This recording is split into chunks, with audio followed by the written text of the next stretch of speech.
അൽഹംദുലില്ലാ അസ്സലാത്തു വസ്സലാമു അലാ റസൂലില്ലാ വഅലാ ആലിഹി വസഹ്ബിഹി അജ്മഈൻ. സ്നേഹനിധികളായ മക്കളെ, അസ്സലാമു അലൈക്കും വറഹ്മത്തുള്ളാഹി. ഇന്നത്തെ ക്യൂ സ്പോട്ടിലേക്ക് എല്ലാവർക്കും ഹൃദ്യമായ സ്വാഗതം. പുതിയ കാലം ഷോർട്സിൻ്റെയും റീൽസിൻ്റെയും കാലമാണ്. ഒരു മെസ്സേജ് എങ്ങനെ ഏറ്റവും ചുരുക്കിയിട്ട് കുറഞ്ഞ സമയം കൊണ്ട് മറ്റൊരാളിലേക്ക് എത്തിക്കാം എന്നാണല്ലോ റീൽസും ഷോർട്സും ഒക്കെ നമ്മോട് പറഞ്ഞുകൊണ്ടിരിക്കുന്നത്. പ്രത്യേകിച്ച് ആർക്കും കൂടുതൽ കേട്ടിരിക്കാനും കണ്ടിരിക്കാനും സമയമില്ലാത്ത കാലമാണ്. അല്ലാഹു സുബ്ഹാനഹു വ തആല വിശുദ്ധ ഖുർആനിൽ 103-ാമത്തെ അധ്യായം അഥവാ സൂറ അൽ അസ്ർ അവതരിപ്പിച്ചിരിക്കുന്നത് ഇങ്ങനെ വളരെ മഹത്തരമായ ഒരു ആശയത്തെ, ഒരു മെസ്സേജിനെ എങ്ങനെ കാച്ചിക്കുറുക്കി അബ്സ്ട്രാക്റ്റായിട്ട് അവതരിപ്പിക്കാം എന്ന് പഠിപ്പിക്കുന്ന ശൈലിയിലാണ്. സൂറത്തുൽ അസ്ർ വളരെ ശ്രേഷ്ഠമായ സൂറയാണ്. ശരിക്കും വിശുദ്ധ ഖുർആനിൻ്റെ മൊത്തം കണ്ടൻറ്റ് സൂറത്തുൽ അസ്റിൽ ഉണ്ട് എന്ന് ഇമാം ഷാഫിഈ റഹിമഹുല്ലാ അഭിപ്രായപ്പെടുന്നുണ്ട്. ഖുർആനിൽ ഇത് തന്നെ മതിയായിരുന്നു എന്നാണ് അദ്ദേഹം പ്രസ്താവിച്ചത്. കാരണം ഖുർആൻ മുഴുവനും ഈ സൂറ ഉൾക്കൊള്ളുന്നുണ്ട് എന്ന ശൈലിയിൽ. മാത്രമല്ല, പ്രവാചകൻ സ്വല്ലല്ലാഹു അലൈഹി വസല്ലമയുടെ അനുയായികൾ, സ്വഹാബിമാർ പരസ്പരം കണ്ടുമുട്ടിയാൽ വിശേഷങ്ങളൊക്കെ കൈമാറി പിരിയാൻ നോക്കുന്ന സമയത്ത് അവർ പരസ്പരം കൈകൾ ചേർത്ത് പിടിച്ചിട്ട് ഈ സൂറ അങ്ങോട്ടും ഇങ്ങോട്ടും ഓതിക്കൊടുക്കുമായിരുന്നു. ആ നിലയ്ക്ക് ഈ സൂറ ഒരു വസിയത്താണ്, പരസ്പരം ഉപദേശിക്കേണ്ട സൂറയാണ് എന്നും വിലയിരുത്തപ്പെടുന്നുണ്ട്. വിശുദ്ധ ഖുർആനിൻ്റെ 1/3, 4/1 എന്നൊക്കെ സൂറത്തുൽ അസ്ർ വിശേഷിപ്പിക്കപ്പെട്ടതായിട്ട് കാണാൻ പറ്റും. നാം നേരത്തെ മനസ്സിലാക്കിയതുപോലെ വിശുദ്ധ ഖുർആനിൽ 3 സൂക്തങ്ങൾ മാത്രമുള്ള എത്ര സൂറകളായിരുന്നു ഉള്ളത്? 3 സൂറകളാണ് അല്ലേ? സൂറത്തുൽ നസ്ർ, സൂറത്തുൽ കൗസർ, അതേപോലെ സൂറത്തുൽ അസ്ർ. ഈ 3 സൂറകളാണ്. അതിൽ 3 സൂക്തങ്ങളുള്ള 3-ാമത്തെ സൂറയാണ് സൂറത്തുൽ അസ്ർ. നമുക്ക് ഈ സൂറ പാരായണം ചെയ്തിട്ട് വിശദീകരണങ്ങളിലേക്ക് പോകാം. അഊദു ബില്ലാഹി മിനശ് ശൈത്വാനിർ റജീം. ബിസ്മില്ലാഹിർ റഹ്മാനിർ റഹീം. വൽ അസ്ർ ഇന്നൽ ഇൻസാന ലഫീ ഖുസ്ർ ഇല്ലല്ലദീന ആമനൂ വഅമിലു സ്സാലിഹാത്തി വതവാസൗ ബിൽ ഹഖ് വതവാസൗ ബിസ്സബ്ർ. 3 സുന്ദരമായ കൊച്ചു സൂക്തങ്ങളാണ് സൂറത്തുൽ അസ്റിൽ ഉള്ളത്. റസൂലുള്ളാഹി സ്വല്ലല്ലാഹു അലൈഹി വസല്ലം ആ കാലഘട്ടത്തിലെ മനുഷ്യർക്ക് മുമ്പിൽ ഇസ്ലാമിനെ പല ശൈലിയിൽ അവതരിപ്പിക്കുന്നുണ്ട്. അതിൽ ഏറ്റവും സുന്ദരമായി, എന്നാൽ മുഴുവൻ ആശയങ്ങളും ഉൾക്കൊള്ളുന്ന ശൈലിയിൽ അവതരിപ്പിച്ച ഒരു ഖുർആൻ അധ്യായമാണ് സൂറത്തുൽ അസ്ർ. ഈ സൂറയിൽ അല്ലാഹു സുബ്ഹാനഹു വ തആല വളരെ സുപ്രധാനമായ ചില വിഷയങ്ങളാണ് പറയുന്നത്. കാലം സാക്ഷി എന്ന് പറഞ്ഞുകൊണ്ട് തുടങ്ങുന്നു. മനുഷ്യരൊക്കെയും നഷ്ടത്തിലാണ് എന്ന് പറയുന്നു. എന്നിട്ട് 4 ഗുണങ്ങൾ, സവിശേഷമായ 4 ഗുണങ്ങൾ എടുത്തു പറഞ്ഞ് ഈ ഗുണങ്ങൾ ഉള്ളവർ ഒഴികെ ബാക്കിയുള്ളവരൊക്കെ നഷ്ടത്തിലാണ് എന്നാണ് ഈ സൂറ സമർത്ഥിക്കുന്നത്. നമുക്ക് സൂറയിലേക്ക് കടക്കാം. 1-ാമത്തെ സൂക്തം വൽ അസ്ർ. വാവ് കൊണ്ടാണ് തുടങ്ങുന്നത് അല്ലേ? എന്താ വാവ്? ആ വാവ് കൊണ്ട് ഉദ്ദേശിക്കുന്നത് വാവുൽ ഖസം എന്നാണ്, അഥവാ സത്യം ചെയ്യാൻ ഉപയോഗിക്കുന്ന വാവ്. വേറൊരു വാവ് നമ്മൾ നേരത്തെ പഠിച്ചിട്ടുണ്ട്, ഒരുപാട് സന്ദർഭങ്ങളിൽ വന്നിട്ടുണ്ടാകും. ഇയ്യാക നഅ്ബുദു വ ഇയ്യാക നസ്തഈൻ. ആ വാവ് ഏതാണ്? പരസ്പരം കണക്റ്റ് ചെയ്യാൻ ഉപയോഗിക്കുന്ന വാവാണ്. വാവുൽ അത്ഫ്, ചേർത്ത് പറയാൻ വേണ്ടിയിട്ട് ഉപയോഗിക്കുന്ന വാവാണ്. അപ്പോൾ ഇത് 2-ാമത്തെ ഒരു വാവാണ്. വാവുൽ ഖസ്മാണ്, അഥവാ സത്യം ചെയ്യാൻ ഉപയോഗിക്കുന്ന വാവ്. അള്ളാഹുവാണ് എന്ന് നമ്മൾ മലയാളത്തിൽ പറയാറില്ലേ? വല്ലാഹി എന്നായിരിക്കും അറബിയിൽ അതിനുപയോഗിക്കുക, അല്ലേ? അപ്പോൾ ഈ വാവ് സത്യം ചെയ്യുന്ന വാവാണ് എന്ന് മനസ്സിലാക്കാം. അസർ കാലം, അൽ അസർ സകല കാലവും അതുകൊണ്ട് ഉദ്ദേശിക്കപ്പെടുന്നു. വൽ അസർ കാലം സാക്ഷി, അല്ലെങ്കിൽ കാലം കാലമാണ് എന്ന രൂപത്തിൽ കാലത്തെ സത്യം ചെയ്തുകൊണ്ടാണ് ഈ സൂറ ആരംഭിക്കുന്നത്. അവിടെ നമുക്കൊരു വർക്ക് ചെയ്യാനുണ്ട്. എന്താണ്? വിശുദ്ധ ഖുർആനിൽ ഇതുപോലെയുള്ള വാവ് കൊണ്ട് ആരംഭിക്കുന്ന എത്ര സൂറത്തുകളുണ്ട്? അതൊന്ന് ലിസ്റ്റ് ചെയ്യണം. ഇതുപോലുള്ള വാവായിരിക്കണം. നമ്മൾ കഴിഞ്ഞ സൂറ പഠിച്ചില്ലേ, സൂറ അൽ ഹുമസ, അത് സ്റ്റാർട്ട് ചെയ്തത് വാവ് കൊണ്ടാണ്. പക്ഷേ അത് വൈൽ എന്ന ഒരു വാക്കാണത്, അല്ലേ? വൈൽ, അവിടെയാണ് വാവ് വന്നത്. ഈ സൂറയിൽ അങ്ങനെയല്ല, വാവ് വേറെ തന്നെ ഒരു വേർഡായിട്ടാണ് വന്നിരിക്കുന്നത്. പിന്നെ അൽ അസർ അതിൻ്റെ കൂടെ ചേരുകയാണ്. ഈ രൂപത്തിൽ അല്ലാഹു തആല സത്യം ചെയ്യാൻ ഉപയോഗിച്ച വാവ് കൊണ്ട് ആരംഭിക്കുന്ന സൂറത്തുകളെയാണ് ലിസ്റ്റ് ചെയ്യേണ്ടത്. ഉദാഹരണത്തിന് വത്തീൻ വദ്ദുഹ എന്നതുപോലെ. അതേപോലെ മറ്റൊരു ലിസ്റ്റിംഗ് കൂടി ചെയ്യണം. എന്താണെന്നറിയോ? ഇവിടെ കാലത്തെയാണ് അല്ലാഹു തആല സത്യം ചെയ്തിരിക്കുന്നത്, അല്ലേ? വിശുദ്ധ ഖുർആനിൽ ഇതേപോലെ ഓരോ സമയത്തെക്കുറിച്ച് സത്യം ചെയ്യുന്ന സൂറത്തുകളുണ്ട്. ഉദാഹരണത്തിന് വദ്ദുഹ, പൂർവാന്നമാണ് എന്ന് പറഞ്ഞാൽ പകൽ വെളിച്ചം ഉണ്ടല്ലോ, സൂര്യൻ ഉദിച്ച് നല്ല പ്രസന്നമായ പ്രകാശം പരക്കുന്ന ആ സമയമാണ് അവിടെ ഉദ്ദേശം. ഇതേപോലെ വേറെ ഏതെങ്കിലും സൂറ ഒരു പ്രത്യേക സമയത്തെ സത്യം ചെയ്തുകൊണ്ട് ആരംഭിക്കുന്നുണ്ടോ എന്നതും ലിസ്റ്റ് ചെയ്യേണ്ട ഒരു കാര്യമാണ്. വൽ അസ്ർ. ഇനി നമുക്ക് വിശദീകരണത്തിലേക്ക് പോകാം. സത്യം ചെയ്യുക എന്നത് വളരെ പ്രധാനപ്പെട്ട ഒരാശയമാണ്, അല്ലേ? നമ്മൾ പലപ്പോഴും സത്യം ചെയ്ത് പറയാറുണ്ട്. പക്ഷേ സത്യവിശ്വാസി എന്തിനെയാണ് സത്യം ചെയ്യേണ്ടത്? സത്യവിശ്വാസി അള്ളാഹുവെ മാത്രമേ സത്യം ചെയ്യാൻ പാടുള്ളൂ.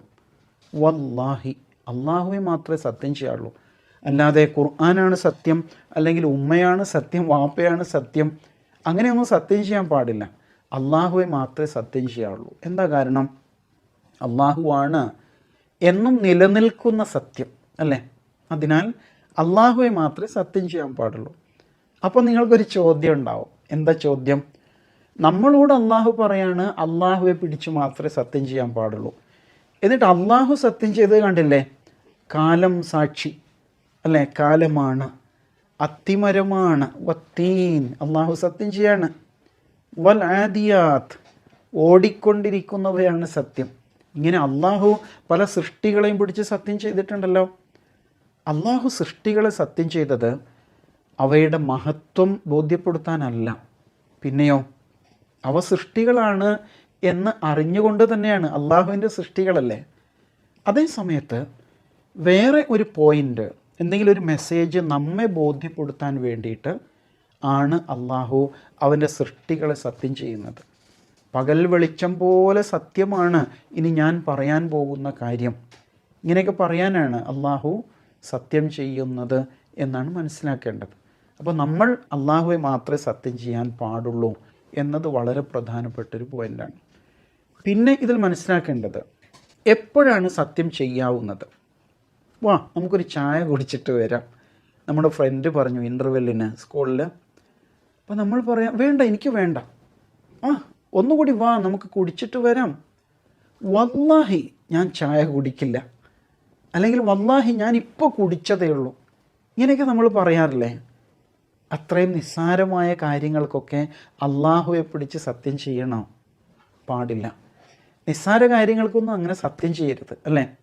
അപ്പോൾ ഒരാൾ എനിക്ക് ചായ വേണ്ടാന്ന് പറഞ്ഞാൽ അയാളെ വെറുതെ വിടുക വേണ്ടത്. ഇപ്പോൾ നമ്മുടെ വീട്ടിൽ ഒരു ഗസ്റ്റ് വന്നാൽ നമ്മൾ അയാളെ എന്തെങ്കിലുമൊക്കെ കുടിക്കാൻ തിന്നാനൊക്കെ നിർബന്ധിക്കൂലേ?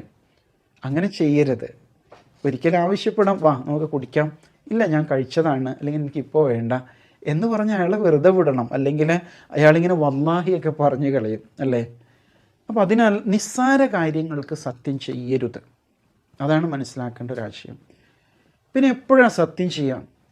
വളരെ ഗൗരവതരമായ ഒരാശയം എന്ന് പറഞ്ഞാൽ നമ്മുടെ സത്യസന്ധത മറ്റൊരാൾക്ക് ബോധ്യപ്പെടുന്നില്ല, അയാൾ അംഗീകരിക്കുന്നില്ല, അയാൾ നമ്മെ സംശയിക്കുന്നു, നമ്മിൽ കുറ്റം ആരോപിക്കുന്നു, ഇങ്ങനെയൊക്കെ വരുമ്പോൾ വല്ലാഹി ഞാൻ ഇങ്ങനെയാണ് ചെയ്തത് അല്ലെങ്കിൽ അങ്ങനെ ചെയ്തിട്ടില്ല, ഈ രൂപത്തിൽ ഒരാളുടെ മുമ്പിൽ സത്യം ബോധ്യപ്പെടുത്തേണ്ട, സാക്ഷ്യപ്പെടുത്തേണ്ട നിർബന്ധിതാവസ്ഥ വരുമ്പോൾ വല്ലാഹി ഉപയോഗിച്ച് നമുക്ക് സത്യം ചെയ്യും. അപ്പോൾ അങ്ങനെ ഒരാൾ നമ്മുടെ മുമ്പിൽ സത്യം ചെയ്താലോ നമ്മളെന്ത് ചെയ്യണം? അത് അംഗീകരിക്കണം, വിശ്വസിക്കണം. അല്ലാതെ ആഹാ നീ അങ്ങനെ സത്യം ചെയ്തിട്ട് രക്ഷപ്പെടാമെന്ന് കരുതണ്ട എന്ന് പറയരുത്. അയാളെ നമ്മൾ വിശ്വസിക്കണം, അല്ലേ? കാരണം എല്ലാവരും സത്യവിശ്വാസികളാണ് എന്നതിനാൽ. ഇവിടെ അള്ളാഹു സത്യം ചെയ്ത എന്തിനാണ്? വൽ അസ്ർ, കാലം സാക്ഷി എന്നാണ്. അസ്ർ കാലം, ഒരു നമസ്കാരത്തിൻ്റെ പേരുണ്ടല്ലേ, അൽ അസ്ർ, സ്വലാത്തുൽ അസ്ർ, വൈകുന്നേരത്തെ നമസ്കാരമാണ്. ഇവിടെ എന്താ ഉദ്ദേശം? അൽ അസ്ർ എന്ന് പറയുമ്പോൾ ഏതോ ഒരു കാലമല്ല, സകല കാലവുമാണ്. 3 ഘട്ടങ്ങളായിട്ടല്ലേ കാലത്തെ നമ്മൾ വേർതിരിക്കുന്നത്? പാസ്റ്റ്, പ്രസൻറ്റ്, ഫ്യൂച്ചർ, ഇങ്ങനെ 3 ഘട്ടങ്ങളായിട്ട് പറയും. ആ കാലങ്ങളൊക്കെ ഇവിടെ ഉദ്ദേശിക്കുന്നുണ്ട്. പാസ്റ്റ് എന്ന് പറയുമ്പോൾ മനുഷ്യനെ സംബന്ധിച്ചിടത്തോളം അത് ആരംഭിക്കുന്നത് ആദം അലൈഹിസ്സലാം മുതൽക്കാണ്. അങ്ങനെ സുദീർഘമായ ഒരു കാലം കഴിഞ്ഞു പോയി. അതേപോലെ ഇപ്പോൾ നമ്മൾ ലൈവിൽ നിൽക്കുന്ന ഈ സമയമുണ്ടല്ലോ, ഇതാണ് പ്രസൻറ്റ്, അല്ലേ? ഇനി വരാൻ പോകുന്നത് അള്ളാഹുവിനെ അറിയുള്ളൂ എത്ര കാലമാണ്, അതാണ് ഫ്യൂച്ചർ എന്ന് പറയുന്നത്. അപ്പോൾ ശരിക്കും ഉണ്ടല്ലോ അത്ഭുതകരമായ ഒരു പ്രതിഭാസമാണ് കാലം, ടൈം എന്ന് പറയുന്നത്, അല്ലേ? ഒരു സെക്കൻഡ് കഴിഞ്ഞല്ലേ, ഒരു സെക്കൻഡ് സമയം എന്ന് പറഞ്ഞാൽ അത് പെട്ടെന്ന് നമ്മളിലൂടെ കടന്നു പോവാണ്. അത് നേരത്തെ ഫ്യൂച്ചറിൽ ഉള്ളൊരു കാര്യമായിരുന്നു, അത് നമ്മിലേക്ക് വന്നു, ഒരു സെക്കൻഡ് നമ്മുടെ കൂടെ നിന്നു, അത് അപ്പോൾ പ്രസൻ്റാണ്, അത് കഴിഞ്ഞ് ഉടനെ അത് പാസ്റ്റിലേക്ക് പോയില്ലേ. ഇങ്ങനെ നിരന്തരം ഓരോ സെക്കൻഡുകൾ കടന്നു പോയിക്കൊണ്ടേയിരിക്കുകയാണ്. സമയമാണ് യഥാർത്ഥത്തിൽ നമ്മുടെ ഈ ലൈഫിൻ്റെ ക്യാപിറ്റൽ എന്ന് പറയുന്നത്. സമ്പത്തോ മറ്റൊന്നുമല്ല. സമയമുണ്ടെങ്കിൽ നമുക്ക് എന്തും വെട്ടിപ്പിടിക്കാൻ പറ്റും എന്ന് പറയാറില്ലേ?